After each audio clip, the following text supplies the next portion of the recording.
Ben, il faut dire que, il faut peut-être déjà le souligner ici, le président national du SINAFOC a participé aux échanges qui, en prélude à cette décision-là, les échanges parce que la FECAFOOT a organisé une conférence, une visioconférence entre tous les stakeholders, donc toutes les parties prenantes du football camerounais. D'un côté, le syndicat des joueurs, le syndicat des médecins de sport, les arbitres, les entraîneurs, le syndicat des clubs, bref, toutes les parties prenantes ont pris part à cette visioconférence. Le président national du syndicat des footballeurs, Jérémy Soren-Djitap, a donc pris part et il y avait trois hypothèses, trois cas, à savoir on arrête le championnat ou alors on attend un peu pour continuer, et si on attend un peu pour continuer, comment, dans quelle mesure et quel est le format qu'on va utiliser, ou alors ne plus continuer.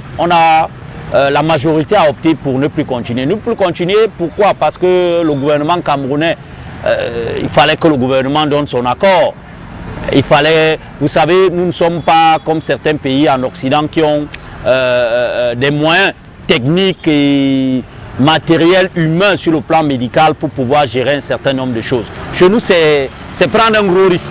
Et rien ne vaut la vie. Rien ne vaut la vie. Ça ne sert à rien de risquer la vie d'un joueur, d'un encadreur, d'un arbitre, d'un policier ou alors d'un stadier ou encore même des journalistes. Parce que s'il y a championnat, même si ça se joue à huis clos, la presse ira couvrir pour faire des comptes rendus. Et cela va exposer également les journalistes que vous êtes et les hommes de médias que vous êtes. Donc nous, on a accueilli ça normalement avec beaucoup de froideur parce que pour nous, rien ne vaut la vie.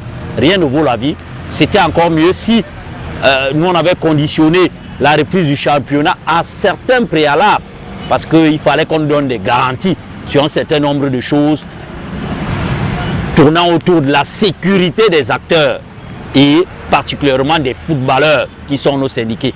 À partir du moment où ces garanties ne sont pas possibles, alors on a accueilli la mort dans l'âme, cette décision de suspendre les championnats. Mais nous pensons que c'était la meilleure solution à prendre parce que entre la peste et le choléra, c'est souvent difficile de choisir.